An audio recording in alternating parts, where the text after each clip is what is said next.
Audrey a 30 ans. Elle vit seule dans un petit appartement en périphérie de la ville. Elle prend le métro tous les matins pour aller travailler.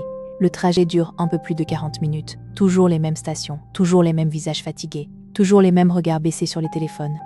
Pendant longtemps, Audrey ne remarque pas vraiment ce qui l'entoure. Puis, avec le temps, certaines scènes deviennent impossibles à ignorer.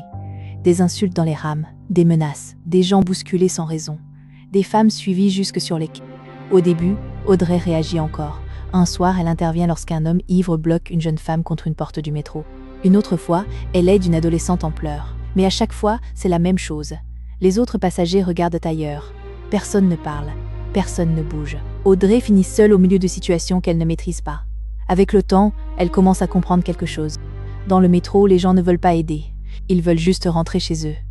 Alors Audrey change, elle aussi, progressivement, sans vraiment s'en rendre compte. Elle évite désormais certains wagons, elle baisse les yeux plus souvent. Puis, elle arrête complètement d'intervenir. Même lorsqu'elle entend une dispute derrière elle, même lorsqu'une femme accélère le pas sur un quai vide. Audrey continue simplement d'avancer comme tous les autres. Elle finit par comprendre que l'indifférence rend les trajets plus simples, plus sûrs, du moins en apparence. Puis, un soir, le métro est presque plein lorsqu'un groupe de 3 hommes entre dans la rame, juste avant la fermeture des portes. Au début, personne ne fait vraiment attention à eux. Puis les voix montent progressivement. Une femme assise au fond de la rame essaye de se décaler pendant qu'un des hommes continue de lui parler sans s'arrêter. Un autre lui bloque presque le passage avec sa jambe pendant que le troisième rit derrière elle. La femme demande plusieurs fois qu'on la laisse tranquille. Personne ne réagit. Les regards restent baissés. Certains passagers changent simplement de place.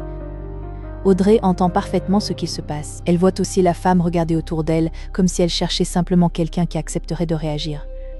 Mais personne ne parle, personne ne bouge. Alors Audrey fait comme les autres. Elle regarde les portes du métro.